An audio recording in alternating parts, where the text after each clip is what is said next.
आज मैं आप लोगों के लिए एक बहुत ही हेल्दी सी रेसिपी लेकर आई हूँ, जिसको बनाने के लिए बहुत ही कम मात्रा में तेल और मसालों का इस्तेमाल होता है। जिसे बनाने के लिए मैंने चने की दाल और उड़द की दाल को रात में भिगोकर सुबह छानकर और अच्छे तरीके से पीस कर ले लिया है। और इसमें अब मैं डालूँगी थोड़ा सा नमक और थोड़ा सा हींग, और इसको अच्छी तरह से अच्छे से फेंट कर ले लेना है। इसके बाद मैंने ले लिया है 2 प्याज, 3 टमाटर, मिर्च, लहसुन और अदरक। अब मैं यहाँ पर चॉप कर लूँगी सारी सब्जियों को, और मिक्सर ग्राइंडर में हमें पीसना है, इसलिए हम इन्हें मोटा मोटा ही रखेंगे, ज़्यादा बारीक काटने की ज़रूरत नहीं है।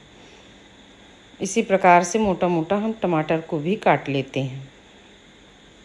अब ले लेते हैं एक मिक्सी का जार, उसमें मिर्च, लहसुन, अदरक और प्याज, टमाटर सारी चीज़ों को हम एक साथ ही पीस कर तैयार कर लेंगे।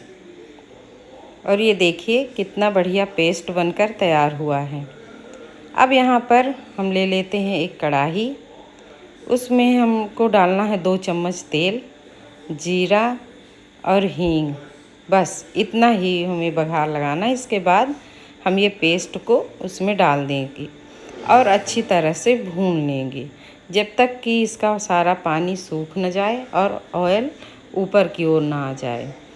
अब देखिए यहाँ पर सारा ऑयल ऊपर आ गया है। इसके बाद मैंने इसमें डाला है थोड़ा सा गरम मसाला और कश्मीरी लाल मिर्च। अब इन सारी चीज़ों को हमें भून लेना है। इसके बाद मैंने छोटे चम्मच में 3 चम्मच धनिया पाउडर डाला है और इसको भी अच्छी तरह से भून लेना है।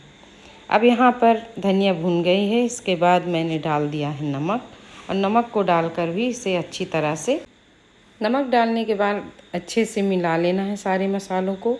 और इसमें लगभग मैंने 2 कटोरी के लगभग पानी डाल दिया है।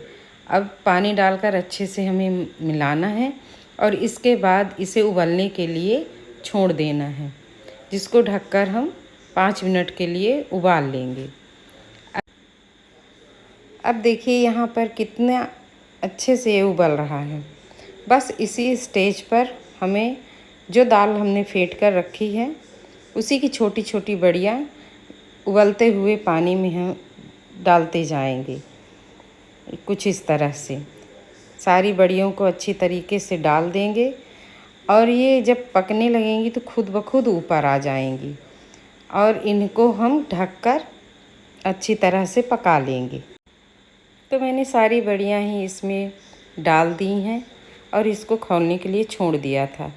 अब देखिए सारी बड़ियाँ ऊपर की ओर आ गई हैं। इसका मतलब यह है कि ये अच्छी तरीके से पक चुका है। अब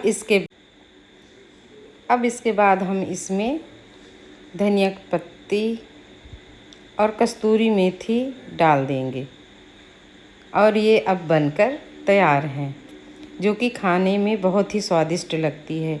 इसको आप चावल के साथ, पराठों के साथ, रोटी के साथ, या तो स्नैक के रूप में आप जैसे मंचूरियन खाते हैं उस प्रकार से भी खा सकते हैं।